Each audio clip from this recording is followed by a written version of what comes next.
Edappadi K Palaniswami என்னும் நான்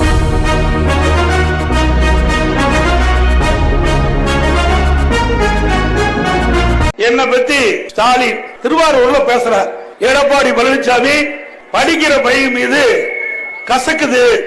அவர் சொல்றாரு, அவருடைய தந்தை பேர்ல கும்பகோணத்துல ஒரு பல்கலைக்கழகம் அமைக்கிறாங்க. அதுக்கு அவர் சொல்லிக்கிட்ட வார்த்தை படிப்பு என்றால் எடப்பாடி பழனிசாமிக்கு கசக்குதுன்னு சொல்றார்.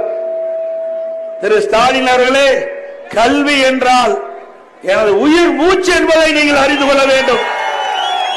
ஒரு மனிதனுக்கு கண் எப்படி முக்கியமோ அது ஓர் நாட்டில் பிறந்த குழந்தைகளுக்கு கல்வி முக்கியம் என்பதை நாங்கள் உணர்ந்து தமிழகத்தில் மருத்துவக் கல்லூரி, சட்டக் கல்லூரி, பாலிடெக்னிக் கல்லூரி, வேளாண்மை கல்லூரி, பொறியியல் கல்லூரி, ஐடி கல்லூரி, இப்படி ஏராளமான கல்லூரிகளை திறந்த ஒரே அரசாங்கம் அதிமுக அரசாங்கம்.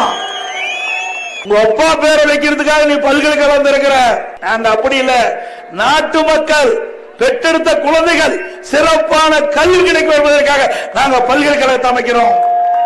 இதே விழுப்புரம் மாவட்டம் அறிவிச்சார் சிவிஎஸ் அவர்கள், அறிவிச்சார் சக்கரவாணி அவர்கள், இவர்களாம் கோரிக்கை வச்சாங்க.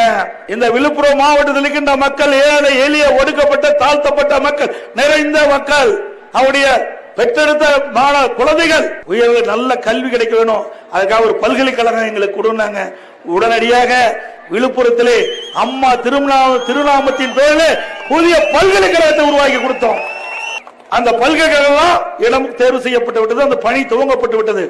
ஆட்சி மாற்றம் வந்தவுடனே திராவிட முன்னேற்ற கழக முதலமைச்சர் திரு ஸ்டாலின் அவர்கள் அந்த பல்கலைக்கழகத்தை ரத்து செஞ்ச முதலமைச்சர் இன்றைய முதலமைச்சர் ஸ்டாலின். நீங்களா படிப்பை பத்தி பேசுறீங்க? உங்களுக்கு படிப்பு என்றால் கசக்குது. படிப்பை பத்தி உங்களுக்கு என்ன தெரியும்? அதிமுகவுக்கு தான், அதிமுக தான் கல்விக்கு அடித்தளம். இந்தியாவில் எந்த மாநிலத்தில் வேணாலும் போய் பாருங்க, அனைத்து இந்திய அண்ணா திராவிட முன்னேற்ற கழக ஆட்சியில் தான் கல்விக்கு முன்னுரிமை கொடுத்து அதிக நிதி ஒதுக்கீடு செஞ்சு கல்வியில புரட்சி ஏற்படுத்தி கல்வி கற்புடைய எண்ணிக்கை இந்தியாவிலேயே முதலிடம் என்ற பெயரை 2019-20 நாங்க அடைஞ்சோம். ஆனா நீங்க என்ன செஞ்சீங்க?